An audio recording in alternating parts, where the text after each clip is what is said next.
Dahil pag ako po ay kinasuhan, kasama ng aking pamilya, hindi po bailable.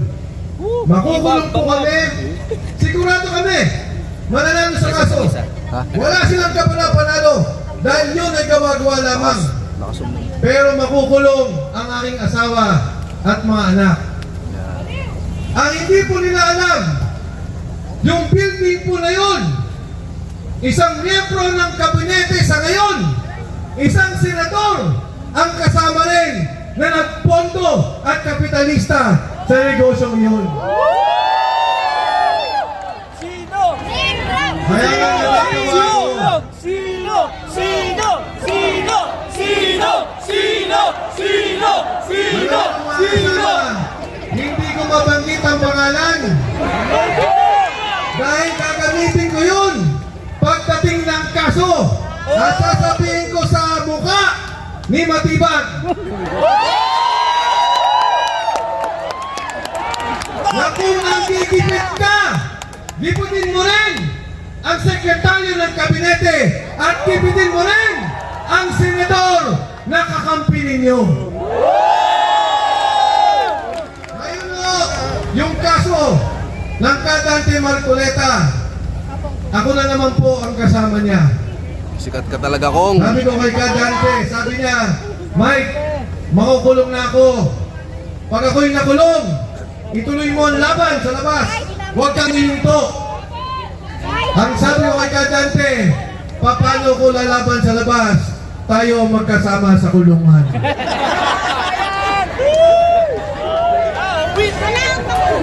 Isipin po ninyo, nagsimula ang kasong ito noong Hulyo. Ang sabi ng Pangulo, mahiya naman kayo. Ano ang ginawa ng isang Dante Marcoleta? Ayaw nga nila ang Blue Ribbon Committee. Ang sinasabi nila puro away. Ang sinasabi nila problema. Ang sinasabi nila dapat magaling ang abogado. Pero ang Dante Marcoleta, tinanggap ang Blue Ribbon Committee. Nagsalita ang Pangulo. Ang sabi niya, imbestigahan. Dapat may managot. Mahiya naman kayo. Mahiya ka naman! Bakit? Paglabas ni Gutesa, bago pa lumabas si Gutesa, nung nagsalita si Vizcaya, nagturo ng mga congressmen, nagturo ng mga senador, nagturo ng mga kawani ng DPWH, tinanggal nila si Dante Marcoleta. Pagkatapos, pumunta ako kay Kadante. Sabi ko, Senador, merong isang sundalo, alam daw niya ang delivery ng pera. Sabi ng Kadante sa akin, sigurado ko ba, Mike? Sabi ko, hindi ko kilala yung sundalo, pero kaibigan ko yung abogadong nagpakilala. Anong tingin mo? Ang sabi ng Kadante. Sabi ko, sa palagay ko, may katotohanan at talagang malalim ang kanyang paninilbihan kay Saldico. Nag-usap po kami. Ang sabi ng Kadante, Sergeant Gutesa, kailangan mo na magsalita. Kung hindi, pagtatakpan nila ang katotohanan. Wala nang makalam sa korupsyon. Kailangan ka ng bayan. Kailangan ka para sa kinabukasan ng ating bansa. Sumagot si Sergeant Gutesa. Ang sabi niya, sige po, Senador, pupunta ako.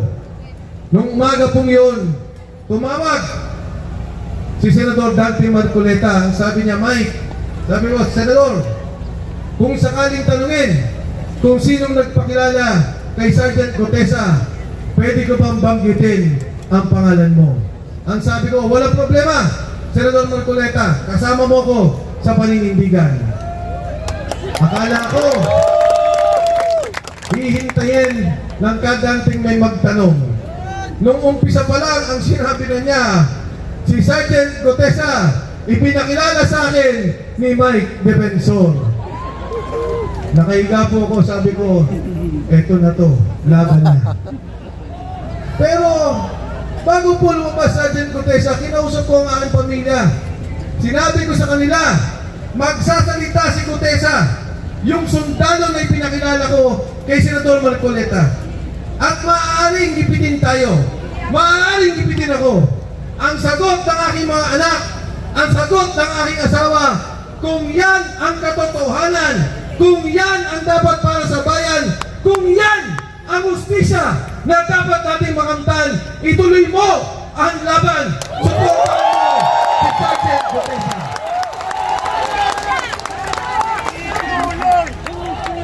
Ano po ang sinabi ni Sergeant Gutesa? Nag-deliver sila. Humigit kumulang 50 maleta. Ang laman, 50 milyon. Isang delivery. Bati ba si Romualdez at si Marcos? 2.5 billion. Paldo! Isang delivery. Hindi ho ako makapaniwala. Ikinikwento niya kung paano ang delivery ng pera ginagawa sa Valle Verde. Magmula sa Valle Verde, dadalhin sa bahay ni Saldico. Pagkatapos po nun, yung 50, babawasan ng 9 o 10 ni Saldico. Yung 40, i-deliver sa Nara, sa McKinley, sa Aguado, mga bahay ni Speaker Martin Romualdez. Tiba-tiba maletagang! Ikulang yan! Ikulang yan! Mga kasama, matapos lumabas si Gutesa at ito ang kinamasama ko ng loob. Pagkatapos niya magsalita, ang sabi niya sa Senado, hindi ko na ho kailangan ng proteksyon ng Senado. Sinabi at tinanong ni Senador Marcoleta, sigurado ka ba? Ang sabi ni Sergeant Gutesa, opo. Nung una, pinoproteksyonan si Sergeant Gutesa. Pagkatapos po nun, ikinulong na, illegally detained si Sergeant Orly Gutesa. Ang pamilya binabantayan. Si Gutesa nakakulong. Ano pong ginawa nila?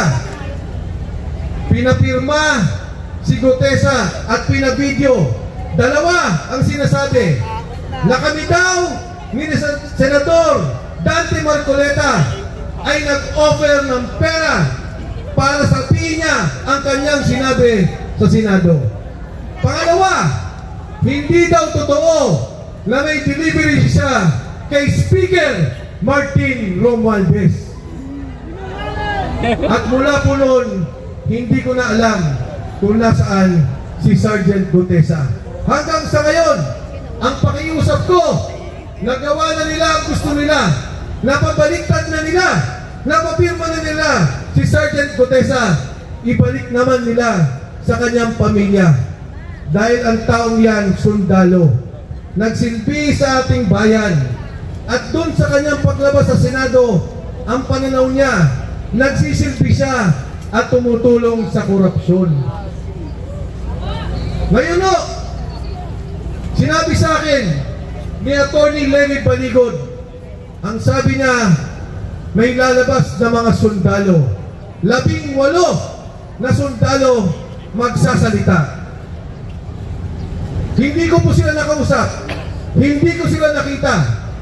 Nakausap ko na lang sila isang beses, 5 minuto bago magsalita sa Club Filipino. At ano pong sinabi nila? Mali-maletang delivery sa mga congressman, sa mga senador, sa mga kabinete, at kay Speaker Martin Romualdez.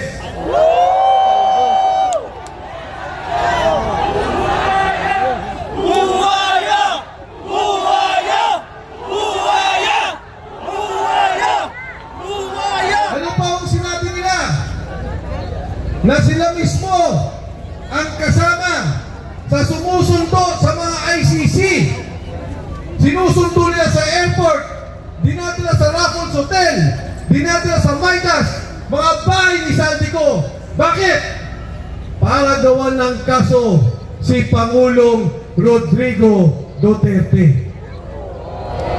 2023, nang gawin nila ang investigasyon, ibuo ang kaso, kasama ang ICC, kasama at nanguna si Senador Trillanes na dalhin ang mga witness laban kay Pangulong Duterte.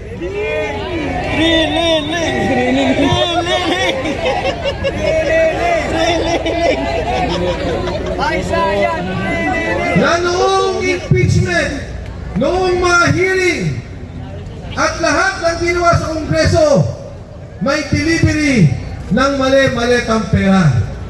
Pero dito kayo magugulat. Tinanong ko po sila, ilang beses kayo nagdi-deliver sa isang linggo?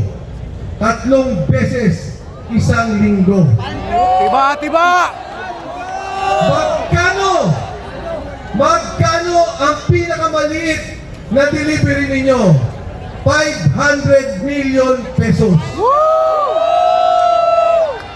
Magkano ang pinakamalaking delivery ninyo? 4 na bilyong piso. Ilagay na lang po natin sa 1 bilyon. Ang ibig sabihin, sa isang buwan, 12 bilyong piso ang delivery mula sa nakaw na pondo ng sambayanang Pilipino. Buwis ninyo, pera ninyo, ninanakaw, dinideliver, linggo-linggo.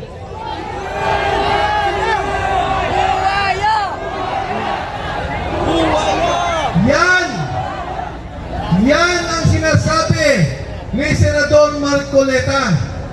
Bakit hindi tuluyan? Bakit hindi imbestigahan?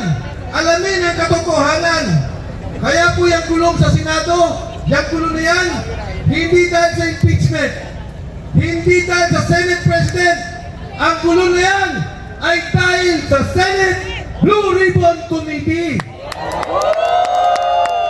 Ang kulong na yan ay dahil sa takot nila kay Senador Dante Marcoleta.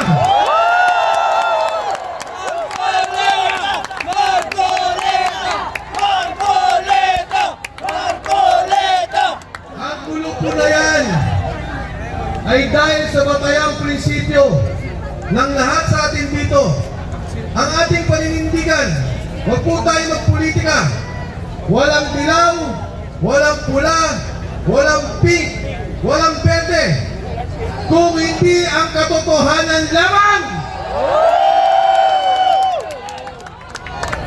Ang hinihingi po natin, lumabas ang hustisya, lumabas ang totoo, at kasuhan ang mga tunay na nagnakaw sa pondo ng sambayanang Pilipino.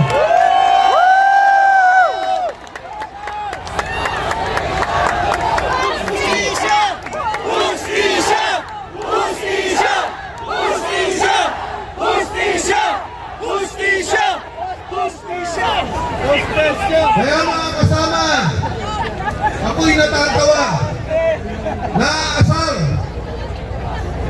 nanggagalaiti. Ang sabi nila, 3 buwan nakaraan, may kaso na daw si Senador Joel Villanueva. 3 buwan nakaraan, ang sabi nila, may kaso na si Senador Chis Escudero. Judas! Judas! Judas! Si Cheese at Billion! Judas! Judas! Judas! Judas! Judas! Sabi ko Judas! na, may kaso na si Speaker Martin Romualdez. Budol! Budol!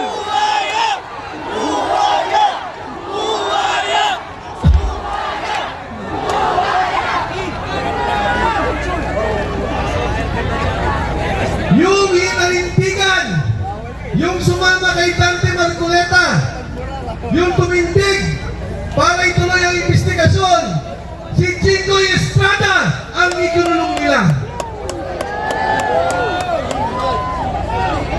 Dahil nung sinabi nila kay Senator Jinggoy Estrada, Bumaliktad ka na, Jinggoy. Wala kang kaso. Pinapangako namin sa'yo, pag sumama ka, Ligtas ka! sa amin, Ligtas ka!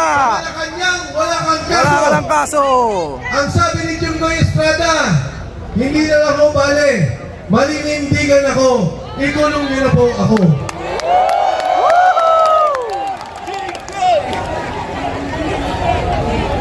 Yung binanggit ko mga senador, yung Speaker of the House, hanggang ngayon, nakalaya pa. Walang kaso. Si Martin Romualdez, 1 taon na, wala pa rin kaso. At ang nakakatawa, kami ni Dante Marcoleta, ikukulong na nila. Di kami papayag.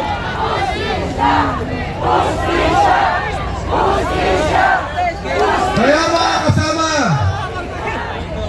si Dante Marcoleta, ang ating senador, ay simbolo lamang ng ating prinsipyo.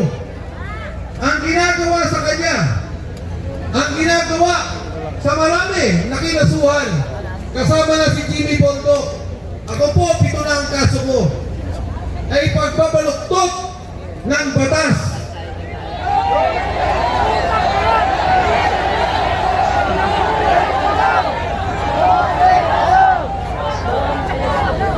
Ang nakakalungkot, pag ito po ay pinabayaan natin, hindi tayo kumilos, hindi tayo kumibo, ang iisipin na lang na mga magnanakaw, pwede pala siya magnakaw, bilyon-bilyon, trilyon-trilyon, basta kakampi niya ang Malacanang, kakampi niya ang palasyo, absuelto, protektado, wala po tayong kaso.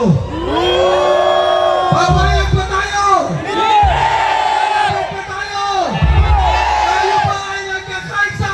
Papayag ng kurasot? Lumaban para sa katotohanan?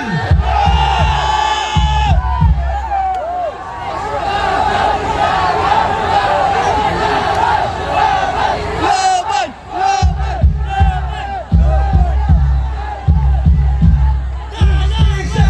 Justisya!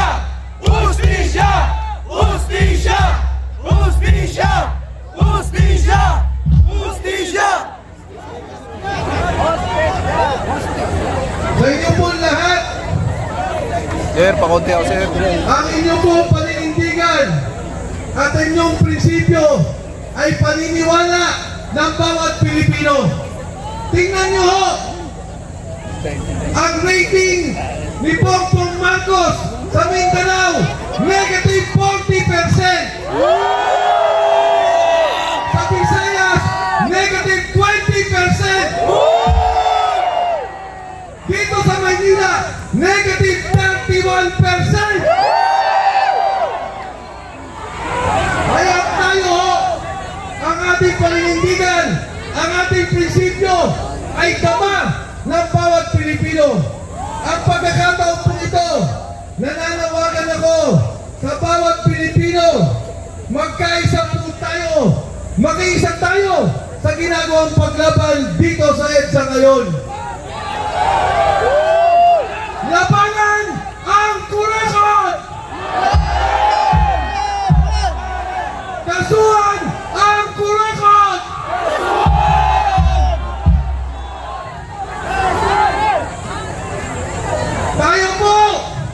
Tayo po lahat, hanggang kailan tayo dito?